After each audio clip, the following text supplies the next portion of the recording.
perdagangan orang itu bukan manusia gitu. Kami untuk menuju ke sana itu sulit. Untuk bagaimana membasmi para pelaku ini karena harus ada kerja yang manis antara masyarakat atau lembaga dengan aparat, ya katakanlah yudikatif dari kepolisian, dari jaksa, dari hakim. Semuanya ada kerja yang manis, kerja yang cantik.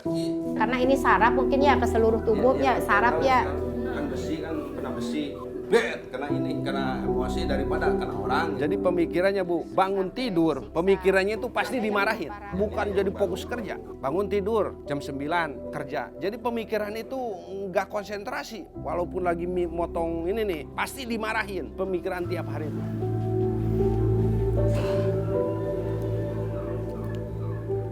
Untuk penanganan kasus trafficking ini memang harus benar-benar kuat mental, dana materinya juga karena lebih besar dari penanganan kasus KDRT. Bahwa Yayasan Banati sekarang ini sudah beberapa kali menangani kasus-kasus trafficking yang kadang nyawa pun bisa hilang gitu karena kita berhadapan dengan mafia.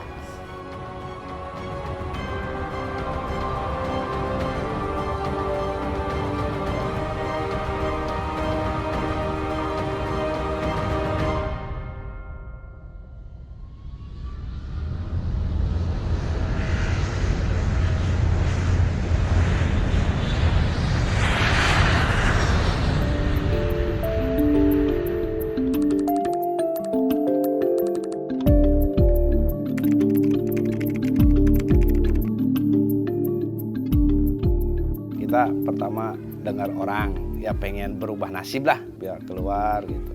Ya pertamanya sih pengen mungkin lah cari rezeki di luar gitu kan. Di sini misalnya pengen lebih lah gitu. Ternyata ya pertamanya ya pengen diiming-iming. Ya pertamanya diiming-iming sama keluar masalah gaji. Nah, masalah gaji terus masalah kerjaan, masalah apa gitu. Singkatnya itu langsung proses, langsung ceritanya tanggal bulan puasa itu ya berangkat. Nah, ternyata ke situ di situ itu kebanyakannya penganiayaan. Nah, jadi nggak sewajarnya lah gitu. Nyuruh main tampar, main apa gitu kan, main fisik lah gitu. Kita sih bukannya nggak berani gimana gitu. Lihat kan kondisi kita kan baru, masa kita langsung ngelawan gimana gitu kan. Ternyata bukan saya aja yang baru aja, yang lama juga, yang di situ udah sebulan 2 bulan sama banyak kekerasan gitu. Cuman kita berpikir, kita punya anak, punya keluarga, kita niat usaha. Masa kita harus begini? Kerjanya di situ restoran. Kita sebagai pelayan lah, kayak nyuci piring, terus misalnya motong-motong bawang, motong-motong apa gitu kan. Ya namanya juga di restoran kan, ya pokoknya siapa aja. Ya cuman gitu aja Bu, nggak sesuai dengan omongannya di sininya gini-gini gitu, jauh lah. Nggak tahu lah. Waktu berangkat kalau Mak Epek turunnya di mana waktu pertama yang rekrut? Epek itu siapa? Ya sponsornya. Orang sini juga. Iya. Dia yang menjanjikan. Iya, masih saudara Bu. Berarti trafficking itu bisa saudara. Bisa Soal waktu. Bekerja kan katanya 8 jam. 8 jam. Ternyata udah kerja di situ nyampe 14 jam, 15 jam. Makan juga dikasih 5 menit sembahyang. Gak boleh. Cuman kita kalau misalnya dari omongan aja, dari omongan kotor itu tiap detik ada semua kesalahan sedikit. Pokoknya si kasar omongannya saya udah biasa. Tapi kalau misalnya kalau lewat tangan beda lagi. Kepala lah sama tangan. Terus ini sama apa sih? Sama besi panas tuh chopstick tuh bekas panggangan daging. Kan bakar ya. Mau dipukul sama kita sama saya. Daripada kena muka atau ini, kenanya sama tangan. Ini melembung. Saya juga langsung dipoto, dikirimin ke sini. Ternyata ya buktinya ya cuma diurusin aja, tapi bukti. Jadi sudah lapor ke sponsor udah, yang di sini udah dipoto, udah apa. Tapi tidak ada respon Nggak sama ada. sekali. Cuman jawabnya ya udah sabar. Katanya pemotongannya 6 bulan perjanjian. Ternyata 9 bulan pemotongan perjanjian di sininya. Kita lari 7 orang. Tanggal 7, tanggal 8. Enggak, udah kebongkar masalah kita.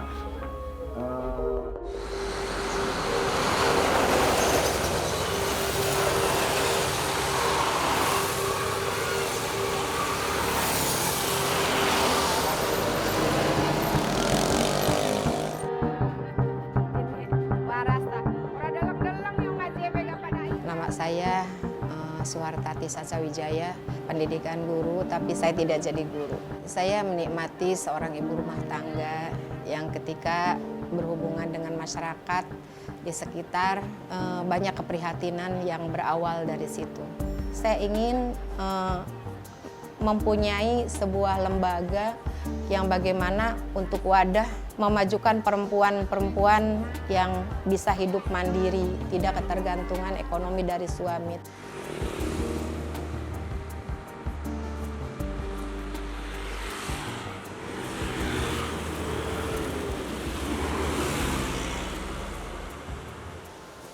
Akhirnya saya ambil tuh Banati dari bahasa Arab yang artinya anak perempuan.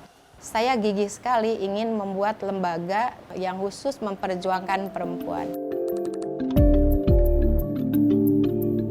Saya memulai penelitian trafficking 2005, saya 2006 masuk di gugus tugas, perjalanan terus. Yayasan Banati langsung naik jadi yayasan yang programnya P5A, penanganan, perlindungan, pendampingan, pemberdayaan perempuan dan anak.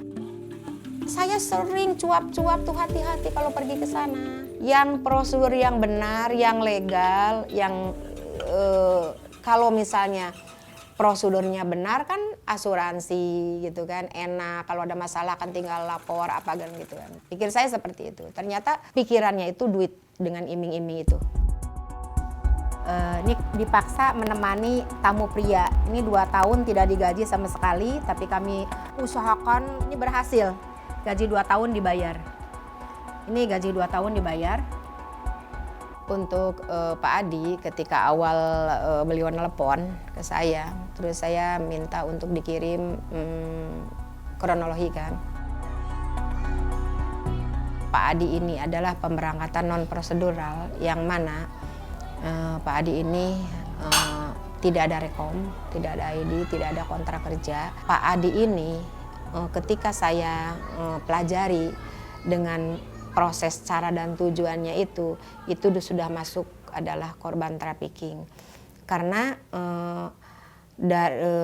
Pak Adi ini awal dimintain uang, terusan dengan iming-iming yang semuanya itu tidak benar, tidak aturan kontrak kerjanya juga kalau disebutnya PK gitu kan, perjanjian kontrak kerja gitu kan, itu tidak ada Pak Adi itu. Kenapa Yayasan Banati kemarin mengambil Pak Adi gitu kan? Karena korban trafficking ini kan sebutnya juga PTPPO, pemberantasan tindak pidana perdagangan orang, yang mana orang ini tuh kan bisa anak, bisa perempuan, bisa laki-laki juga, walaupun Pak Adi sudah dewasa ya. Tapi Pak Adi ini mengalami penyiksaan yang selama 27 hari di sana. Doakan kami dari tim Yayasan Banati agar bisa membantu Kang Adi ya. Doa yang khusyuk agar Kang Adi bisa mendapatkan haknya Kang Adi sebagai tenaga kerja Indonesia yang pergi berobat. Pokoknya tanggal 27 Jumat kabur. Langsung bus laporan di KBRI. Kerja dari mana? Kerja dari nyam-nyam Korea. Dilihat di komputer, jebret ternyata di itu udah ada kekerasan lagi. Jadi nama itu asalnya sarang Korea. Sarang Korea itu udah cacat. Ini banyak masalah. KBRI itu udah paham. Dicek mana buktinya, ini. Saksinya, ini semua ada 7 orang. Kan minimal 3 orang saksi. Kenapa nggak bertindak ke warga kita? Itu ke semua Bu, di situ warga Indonesia semua, warga kita semua. Kenapa nggak ada? Ada, iya ini penganiayaan. Walaupun luka ini di sini dipoto, Bu. Dikasih pengobatan atau diajak berobat? Enggak. Sama sekali Enggak. Kata KBRI itu, kamu itu bisa minta hak kamu itu yang memberangkatkan. Cuman kita udah ngontek, saya udah pulang, saya mau ngomong penting. Jawabnya apa? Ya ntar saya sibuk. Udah, kalau kita pengennya, aduh alhamdulillah bisa pulang gimana gitu. Banyak Bu, saya 8 juta, saya Bu minta tolong aja itu uangnya. Balik pinjem, demi Allah demi Rasulullah. Nih saksinya ada keluar.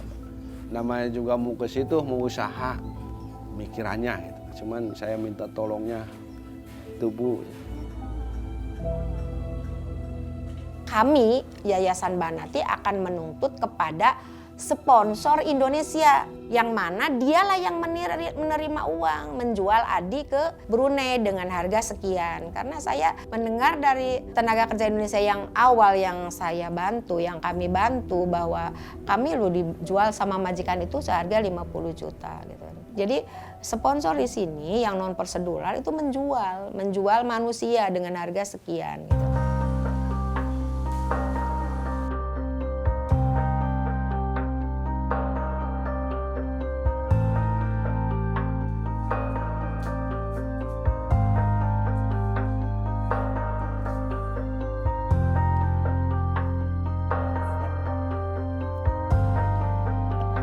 Bawa kasus ya. Kita diskusikan bersama mungkin. Terus diem di shelter kami berapa hari bahwa karena tidak berani pulang karena suaminya masih ngancam waktu itu pun gudur-gudur. Nah untuk stakeholder di Kabupaten Cirebon kami punya P2T, P2A. Ya kami kerjasama baik lah, apalagi sekarang ada ibu kepala dinasnya yang kooperatif, pengacaranya juga ya is okay, hayu siap gitu. Ini ada kasus Bu, oke siap, kapan ketemu kita bahas. Jadi saling melengkapi kekurangannya apa gitu kan, sampai proses pemulangan. Jadi surat terbit visum itu kan dari Polres dulu pelaporan ke Polres seperti itu. Kalau mengenai biaya, insya Allah kalau memang Adi punya jika ada rekam medis. Tentunya setelah ada dari pihak Yayasan Banati, kita pelajarin terlebih dahulu kronologisnya seperti apa. Kalau misalnya itu memang masuk di ranah hukum, tentunya untuk efek jerah dan lain sebagainya. Contoh misalnya yang kasus Adi itu kan satu perusahaan itu sudah menjual atau human trafficking ini sebenarnya korbannya tidak hanya satu. Maka dari itu saya lebih kepada langsung saja ke laporan ke pihak kepolisian. Terjadi lagi kasus-kasus yang lain. Nomor 21 tahun 2007 di pasar 4 kan yang perdagangan rasa untuk apa? Mayoritas kalau yang ke saya yang punya titik salah itu dengan mohon maaf itu SDM-nya pendidikannya rendah. Pendidikan rendah atau orang yang memang dari kampung yang memang dia kurang, bisa dibilang kurang gaul lah kan begitu, kurang tahu informasi dan lain sebagainya. Dan karena kebutuhan mendesak dan lain sebagainya sehingga mengambil jalan pintas seperti itu.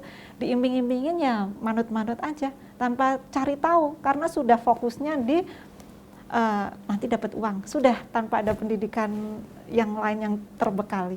Nah itu banyaknya seperti itu, tetap kami dampingi. Udah nggak usah dihitung kalau udah 5. Tapi kan di situ, udaranya duduk aja di situ. Terus berhitung kelas lebih banyak kali. Pemerintah daerah sudah ada tupoksinya secara khusus untuk masyarakat yang mau pergi ke luar negeri tentunya. Tinggal masyarakatnya saja sih Bu. Barangkali dari kami mungkin ya lebih banyak lagi mungkin untuk memberikan informasi kepada masyarakat supaya kalau mau bekerja ke luar negeri ya harus secara legal.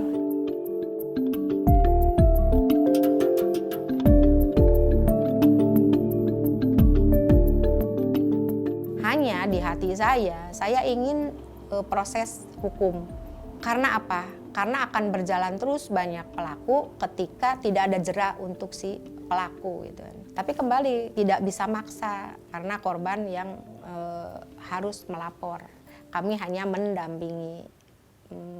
mendampingi korban. Itu kembali ke korban.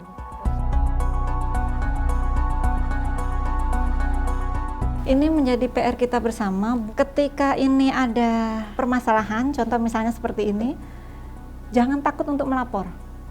karena memang masyarakat awam itu enggan untuk melapor karena takut, karena malas terlalu atau ribet lah, terlalu lama, nanti harus begini itu memakan. Karena kalau sudah masuk ranah hukum kan memang memakan waktu, memakan biaya dan tenaga dan lain sebagainya kan, seperti itu yang ketika masyarakat itu enggan, akhirnya kejahatan ini nggak ada efek jerahnya dari pihak baik perusahaan maupun dari person yang melakukan TPPO itu dengan langgeng saja akhirnya kan berjalan. Nah, potong dulu dari situnya, berani melapor ketika terjadi kejahatan seperti ini.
Jujur aja Bu, saya waktu udah ketemu sama Ibu Is itu kayak jalan tol. Jalan tol itu kayak misalnya ketemu ada yang penolong lah. Jadi solusinya gini. Alhamdulillah. Jadi bilang kita kan uang segitu kan beban. Terus ada yang ngusain. Jadi rada terang. Udah ketemu sama ibu, orangnya ya bijaksana.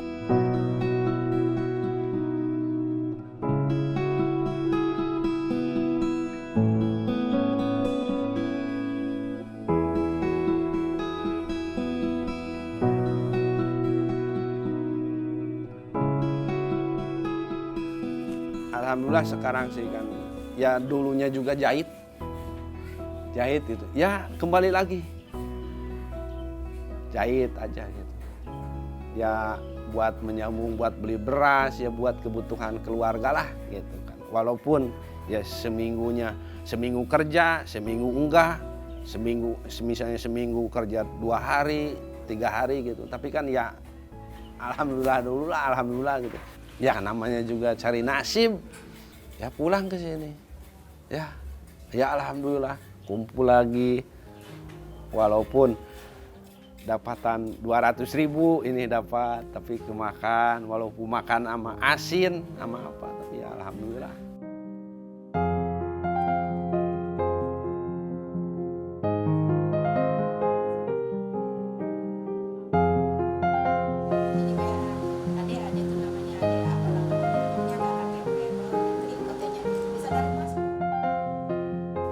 Yang jelas keinginan di awal itu bahwa saya ingin membantu para korban. Ketika saya sudah terjun, saya katakan bukan ratusan, mungkin ribuan yang sudah saya bantu. Itu pun jadi satu kebanggaan buat saya, bahwa saya bisa membantu masalah mereka. Karena Yayasan Banati tidak ada dana aliran untuk membantu orang, saya harus usaha. Maka yang saya berdoa, ya Allah, semoga saya banyak rezeki, saya bisa membantu orang.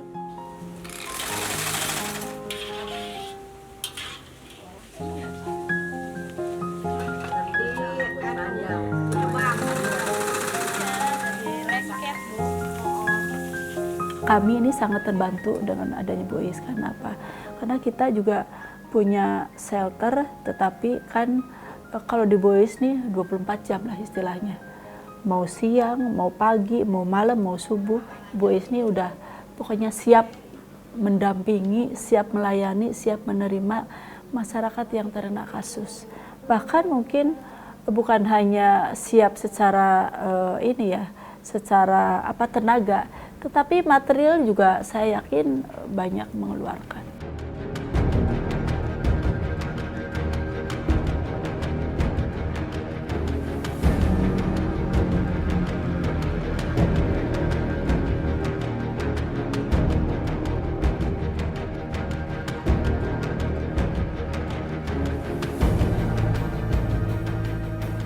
Yang jelas sih negara Indonesia bagaimana agar ada kepedulian, ada perhatian kepada para PMI, setidaknya bareng-bareng memikirkan dengan lembaga harus bagaimana agar PMI ini punya bekal atau ada penegasan supaya tidak non prosedural.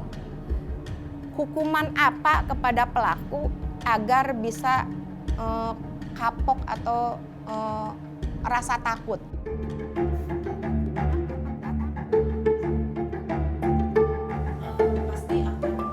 Pengaduan itu harus benar-benar taat lah.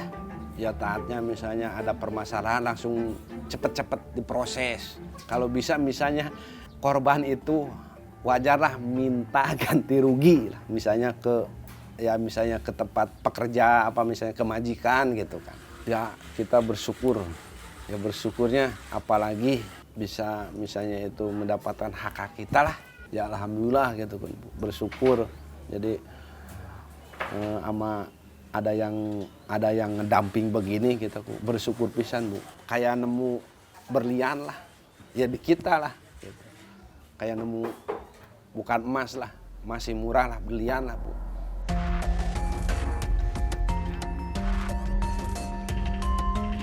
Untuk para TKW khususnya, ketika Anda berangkat dengan prosedur yang benar, sudah sampai di negara, jaga diri, bawa nama baik negara Indonesia. Kebanyakan sudah terlatih, terdidik, apalagi yang legal, yang persiapan di awal, pasti di PT-PT itu sudah ada pelatihan. Jaga nama baik negara Indonesia.